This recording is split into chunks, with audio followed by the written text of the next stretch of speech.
Former SNL star Al Franken tonight announcing he'll soon be a former senator. In the coming weeks, I will be resigning as a member of the United States Senate.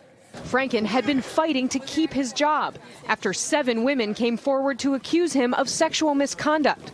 Too many for 15 women senators who demanded he step down. Enough is enough. Franken insisting today he did nothing wrong. Some of the allegations against me are simply not true. Others I remember very differently. But this photo of Franken on a USO tour in 2006 with a sleeping Leanne Tweeden, for which he apologized, unleashed a half-dozen more accusations.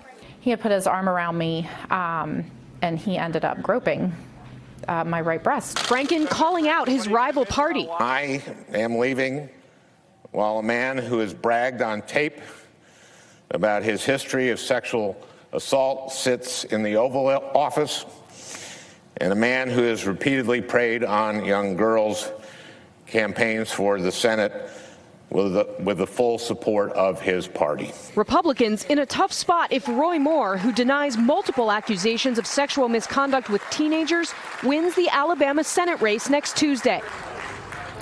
And tonight, another Republican Congressman, Trent Franks of Arizona, announcing he will resign from Congress next month as the Ethics Committee says they are investigating him for possible sexual misconduct. Hey, NBC News fans, thanks for checking out our YouTube channel. Subscribe by clicking on that button down here and click on any of the videos over here to watch the latest interviews, show highlights, and digital exclusives.